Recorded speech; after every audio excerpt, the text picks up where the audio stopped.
Welcome to Influential Entrepreneurs, bringing you interviews with elite business leaders and experts, sharing tips and strategies for elevating your business to the next level. Here's your host, Mike Saunders. Hello and welcome to this episode of Influential Entrepreneurs. This is Mike Saunders, the Authority Positioning Coach. Today we have with us Liam Thurman, who's the CEO of Babe Ruth Bucket System for Agents. Liam, welcome to the program. Hey, Mike, how you doing, my friend? Hey, I'm doing really good, and I'm excited to talk with you about what you do in serving the industry, but I always like to start off with finding out a little bit of your story. What is your background, and how did you get into the financial services industry? Well, the funny thing is, I almost didn't. I mean, it was I was in the health spa business, and I was training, people. So, I just got out of the Army, and I was, just got married and got my first kid, and, would be coming soon enough. And so we were, I was just working out in the gym, and some Bob Urey, I'll never forget his name, and he said, "Hey, how much you making?" I said, "I make about," and I was a good spa guy. I was doing 7 new members a day, so I wasn't doing 8 full. So back then. And the early '90s, I was making about $750 every 2 weeks. That was big money, Yeah. Hell, I was making $750 in the Army just just a month. So that was Yeah. I doubled my money when I got out. So he was like, "Well, how would you like to make that every week?" And I said, "Well, show me what to do." And so, long story short, I got into it, and then we got training, got my license, and get all that stuff going. And I remember my first sale that I got to go do by myself. I went out and talked to a family, and I still remember this because a lot of times you remember things that were painful or that were life changing, and this was a little bit of both.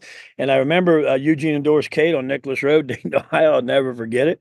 I went in and I was trying to talk to Eugene about buying a policy, and back then $50,000 was a lot of money, and he had a $5,000 policy, and I. Long story short, he didn't buy it. And he said, "Listen, I used to be in your business, maybe some other time." And, his wife was all sold. They had 3 little boys, and it just didn't work out. So, it's all right. I was taught early that every no means I'm getting closer to a yes. So I didn't have a problem with it. And I was a great salesman in the health spa business. I knew it would take, no big deal. So a couple weeks go by and I'm watching the news, and it said, man from Dayton dies at Bengals game with heart attack.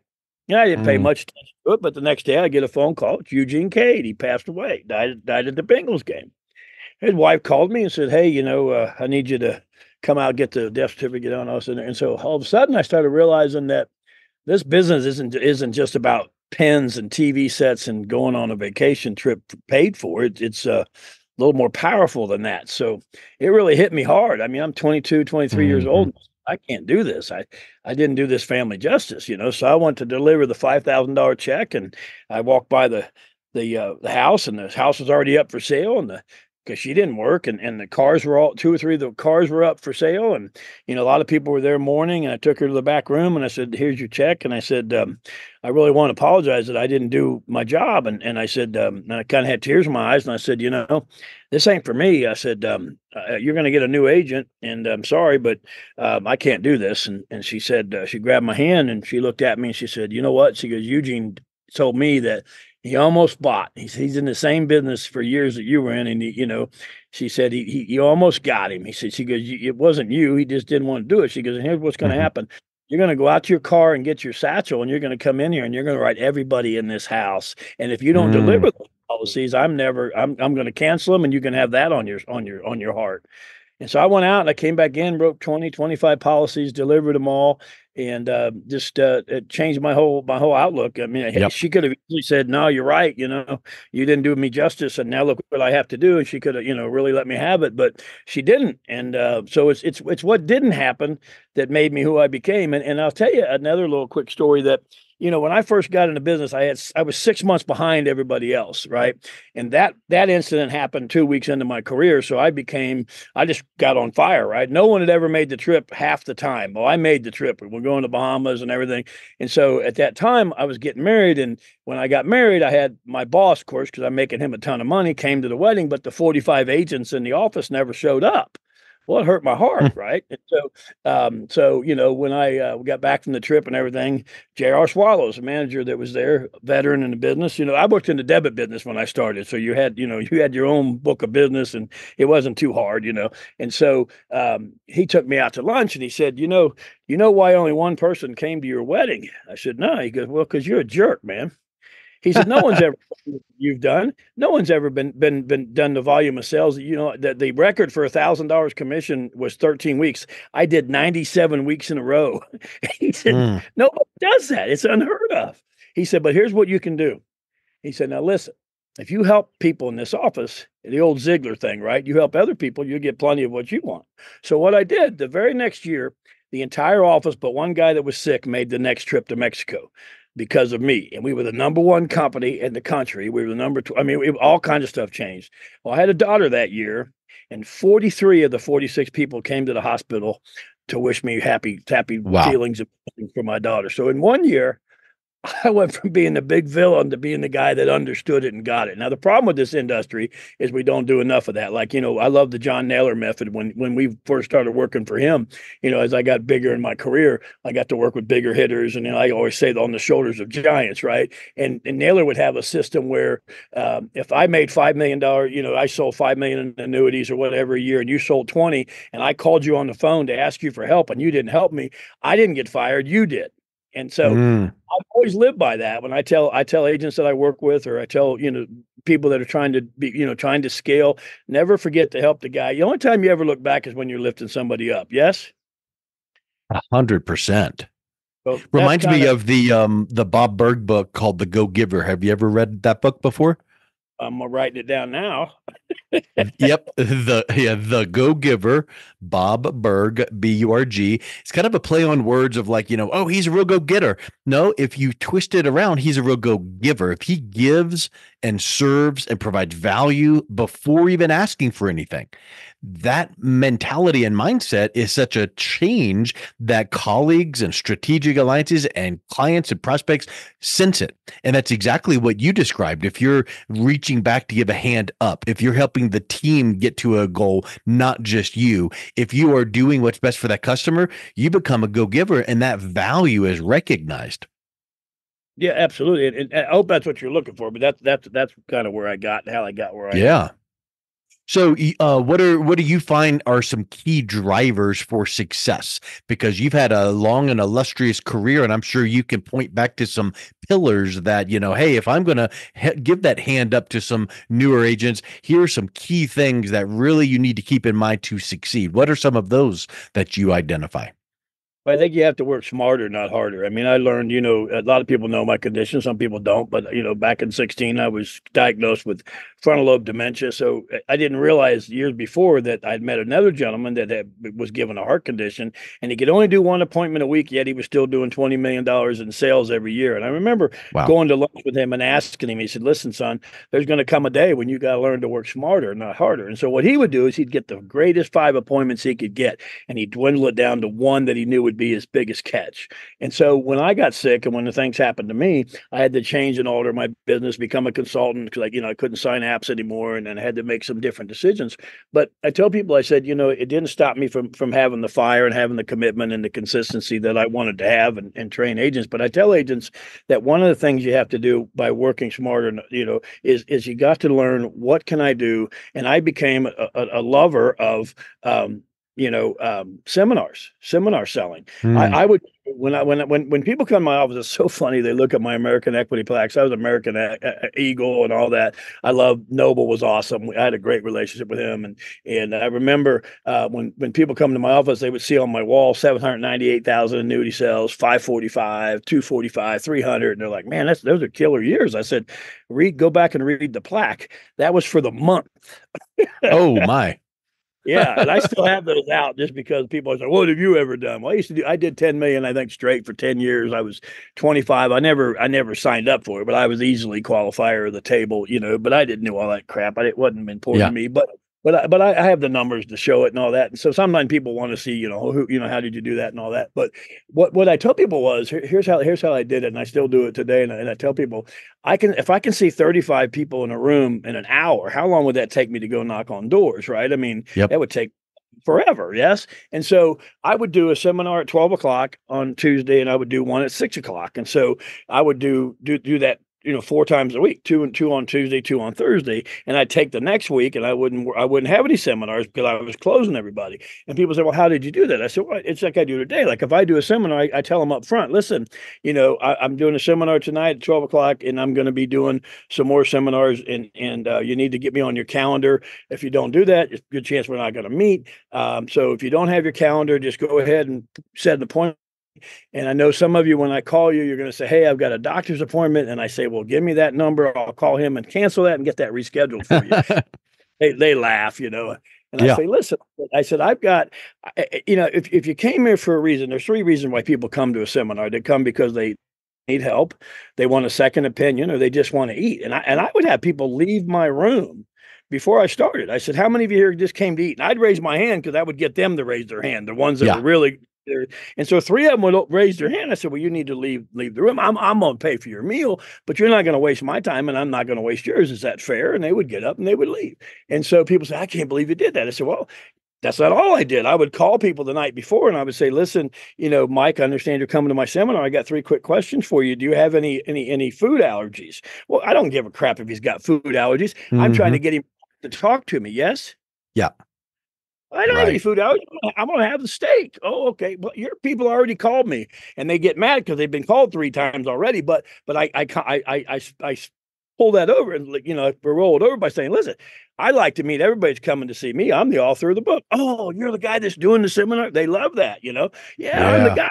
I said, I like to call everybody and I want to make sure that you're going to have a good time. I'm going to have a good time. So no food allergies. Let me ask you another question. Mike, do you have an advisor?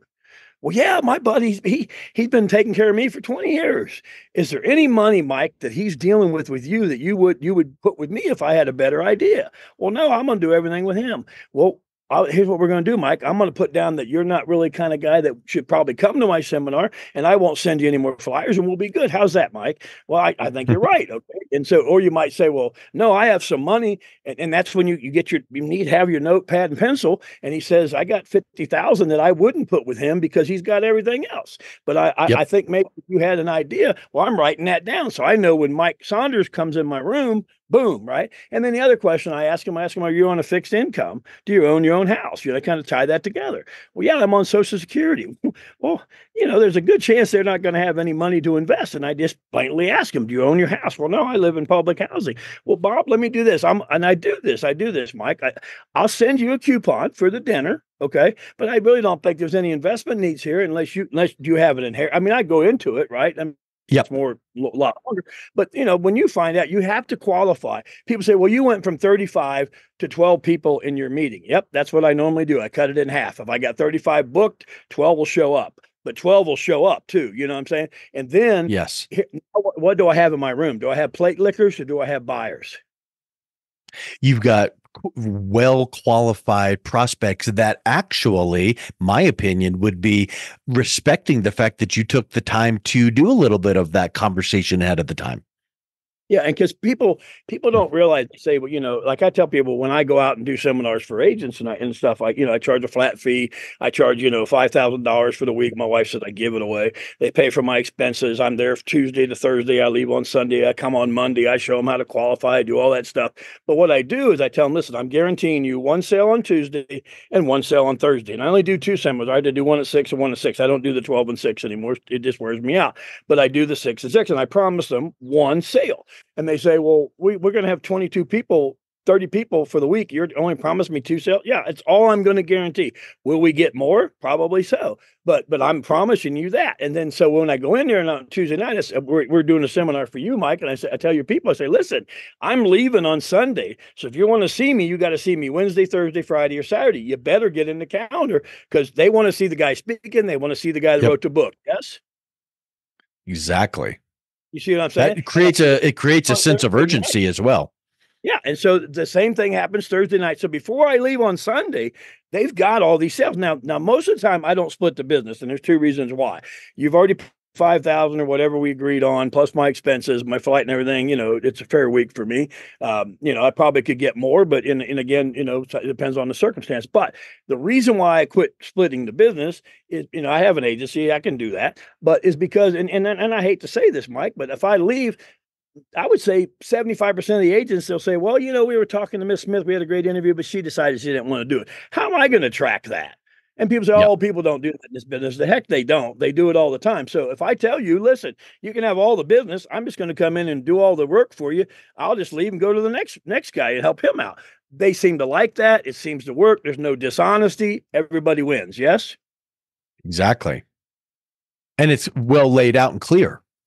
Yeah, I mean, I don't have to worry about that. Now, if they need me to help consult, we can say, okay, listen, but let's say we run into something really big, and they say, I'm going to have to really have some help here. Okay, well, I can either put my design team on it. Now they got to get paid, and we make a deal with them, and we just negotiate that. And this might be on individual deals, but that's a little bit different because then they have to turn over all the information. And I'm not saying every agent does that, but I would say the majority sometimes does it, and all you need is one, and you get a bad taste in your mouth. Yes.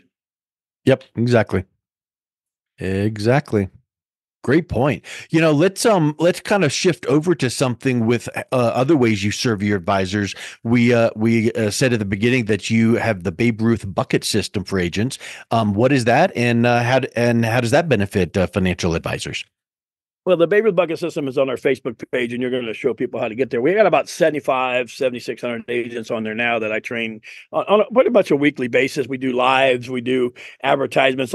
We're advertising Tom Hagner's big thing in Vegas, and I'll be a guest speaker there. And we do stuff like, McKnight's doing some stuff. And when you do stuff, we put stuff out for Mike Saunders, just kind of a networking thing for everybody that wants to scale. It's kind of like that. And I've only had the group for 6 months. I just got it, and we're trying to massage it and make some neat things happen with it. But the best thing I can say is it teaches you not only how to network, but how to use not just my system, but other people's systems. And maybe you don't like the Babe Ruth bucket system. Babe Ruth bucket system is the seminar thing I just talked about. It's about possibly writing your book under our brand, the Babe Ruth bucket. And instead of, like, a lot of people like to do books with, like, maybe with Tom or some other people, and I'm okay with that. But I'm big on business card books where they don't have to be a bestseller; they just have to be a book designed on what your niche is. And let me give you an example. Like, all of the Babe Ruth buckets books are like Babe Ruth bucket Misintrusive of, and like my first one was Misintrusive Tax-Free Retirement. I got one of the agents that he bought our program, and he's doing his own book, and it's called Babe Ruth Bucket Misintrusive of Special Needs Planning, and it's got his name underneath it. I do the forward, and I put my Babe Ruth bucket thing, what Babe did in the retirement. The rest of the book, he puts whatever he wants on special needs, and he's got his own business card book. There you go. And so that's part of what we do as well. That's taking off really good because people understand that, not everybody's going to have a bestseller. Not everybody has the money to go out and hire all this other stuff. You can do a Chat GTP book with that because it is considered a business card book, and it's a lot simpler to do, a lot quicker to do. And all you're doing is putting your information, what you individually do. And I think that's going to be huge. And I know we've talked about it, and it's really a cool thing that we put together with the system. Yep, 100%. And I think that another huge piece to that, and I know that you're a big believer in masterminds, but masterminds and community are really, really powerful, right? Absolutely. And one of the things that we have different packages for different people that can afford different things. And I tell people the biggest mistake I made in my early part of my career was I didn't spend enough money on me. I spent a lot of money on other people, and what I mean by that is some guy would sell his thing and I'd go buy his thing, and I'm like, okay. And I would think, okay, but I when I learned to go to masterminds and go to seminars, and when the pandemic took a lot of that out of the way, where you couldn't have the one-on-ones, you couldn't have the personal stuff. I mean, I get it. It helped us with webinars. It helped us with what we're doing like today. But I still like the personal connection. I still like going out and seeing the people and talking to the guys. And, we just got back from Puerto Rico with Tom Hagner and Jeremiah. And that was really, really nice. And it was great. And me and Tom connected. So we're doing something in Vegas with Jeremiah. And then hopefully we're going on to Nashville and some other things. But I tell people that the great thing about the mastermind is you get 10, 15 people in a room, and they all have, the first thing you do is you talk about what's working. What are you doing that is successful? And everybody has something different, and nobody's got the same plan. And then you say, what do you need help with? And you got 15 people plus the two mastermind guys that brought you there that are going to help you solve some issues that maybe you know that's why you came, right? And I would be surprised that all the guys that I met, I know all of them did videos too, thanking Tom and all that. And I wouldn't promote that if I didn't believe in it, but everybody got something out of it. I know I enjoyed it. And I think, sometimes they're 2,500, 5,000. I think the most I've ever seen is 10 or 15, but those packages are different. We do 5, a 10, a 15, and a 25, but they all come with different things. Like the 25, you get four master classes, you get a master class a month on virtual, you get the book program, where you write your own book with the brand. I mean, there's a lot of stuff for that 25, right? Or the guy says, "Hey, I can't do that. What can I do?" Like some of the stuff that you do. You probably, it's not. I'm not trying to plug you necessarily, but I liked how your packages go. If some guy doesn't have a lot of money, you can do the 3,500 and all that kind of stuff. It's on your website. But and I tell people that it's okay to be that guy, because I start there. The objective is you want to get me to the next package, which helps you. But who else is it going to help? It's going to help me.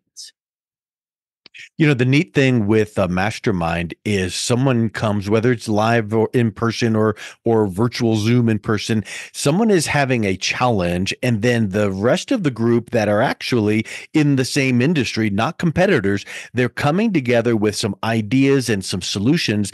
And when everybody comes together in that mastermind from the position and mindset of abundance, then it works. As opposed to, and this is where I feel like you really agree as well, if someone's holding back going, "Oh, you're my competitor, I'm not going to give you the good stuff." No, because there is more than enough business out there for everybody times 10. So if we can approach it from the position of mindset of abundance, and we're clarifying what that person's challenge is, we're coming with the heat, coming with the goods, and we're providing value, and they leave that mastermind session, that hot seat, ready to implement. And then everybody wins, because the other people that were not on the hot seat, they're learning from just that interaction, right? Well, yeah, and one thing that Mike Drigger's my guy that helps me and mentors me, we're putting together masterminds where there are 4 days, where the first 2 days are like BC type individuals, people that maybe aren't scaling yet and maybe don't have a lot of money. So that would be a cheaper mastermind and more inexpensive, I should say. I don't want anybody thinking, I have no problem being called cheap if it's the truth, but I'm coming because I don't want to be that guy. I want to go to the next level. And then 2 days later, we do the A guys, right? The guys that are already doing, million, 10 million, 15 million, whatever, but they want to keep scaling and they want to learn more ideas.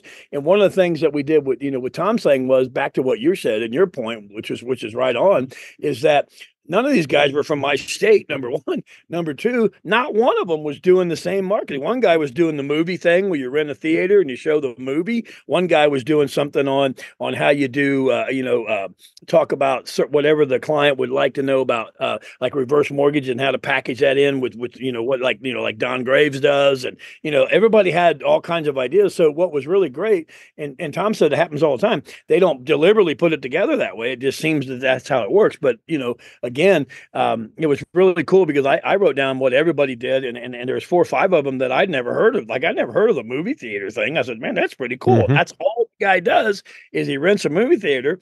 And he said when he first did it, they would have 250 people, and he's helping you understand what you don't do. And he said, I couldn't get to all those people. So he cut it down to 50 people coming to the movie, and he's made 3 times the money, and he's been able to get to those people. You see what I'm saying? That's what you learn. Yeah. Yeah. And you could take away one idea like that, and you talk about working smarter, not harder, like the 80-20 rule. You take away one idea and take action on it and implement it, and it could just 2x, 3x your business in the next 12 to 18 months. So I think that those are the things that so many people look at and gloss over. They don't realize the fact that there are just gold nuggets dug into each one of those opportunities. Well, Mike, and here's something. I know we don't have a whole lot of time, and I know we'll do this again, and I know we're going to have you on our show, back on our show. But here's one of the things I tell people that are FMOs and IMOs and stuff like that. That they've gotten away from bringing guys like me in to talk. I have no skin in the game. I'm not trying to steal their agents. One of the things I try to do when I speak to these organizations and I teach their people, I say, listen, I want to come in there and motivate them to go another direction, but I promise you this. Let me know how many guys you have. Let me know, and we all know they're getting 10% of the people do all of the work, maybe 20 if they're lucky, right? Yeah. So they say, I went into Fran Tarkenton saying, with Tarkenton Financial and his son and daughter were there, and they said, well, what can you do for us? What can the Babe Ruth bucket system do? And again, it didn't have Fran's name on it, so that's another story. But anyway, the interview, they all go like this, and I said, here's what I'm going to do. I'm going to double your production. How are you going to double our production? Well, me and Mike, it's pretty simple. All I got to do is get them 10 more percent participation. Yes. Mm-hmm. Yeah, it's not 100%. It's not 100% to double the business because of the 80-20 rule. You just focus on that 20% and double that, and then when you break it down, it's not really that much extra work. Yeah, and I'm finding out that most of these FMOs, IMOs don't even have 20-80. It's 90-10. Yeah. And it's like, okay, so my job's even easier. That's my presentation. And then that's all you got. I said, what else you need? You give me the 10% you want me to focus on, and I'll double what your production is. And God forbid the 10% that's already producing gets anything from me. That's just a bonus. Yeah. Yes. Yeah. Yeah, that's a great point, because it's like if it really is the 90-10, you're focusing on the 10, not focusing on all the static and distraction in the other 90. You focus on that 10 and clone them and really get that going. And now all of a sudden, maybe some of the other 90% that aren't producing, they're seeing what's going on and they get on the bandwagon, and then it just becomes momentum. So I think that you made some excellent points there, Liam. I think that's awesome. Let's go ahead and wrap up with this. If someone is listening to this thinking, I want a little bit of this power and energy and enthusiasm and support and masterminds, and tell me more about the Facebook group, what's the best way they can reach out and learn more and connect with you? Well, if they get it, they can do the email, the liamgroup@gmail.com. That's one way they can catch us. I have no problem giving out my cell phone, 937-672-1961. Try to get that from your broker, Mike. Anyway, they can also catch me on my website, lcitaxfreeretirement.com. And of course, they can go to the Babe Ruth Bucket System for Agents on the Facebook group. We have two different things on there. They can join as a paid person. Right now, we kind of do everything for free, but there are some paid opportunities. If they want to be a paid member for $97, they get a whole lot more stuff. But just going to the group and just getting a flavor of it first, is a good way to see if, hey, I want to scale. And here's the thing I want to leave them with: if you want to scale, your business, sometimes, I'll just give you one little tip. You might want to change your product. Yeah. Yeah, that's interesting.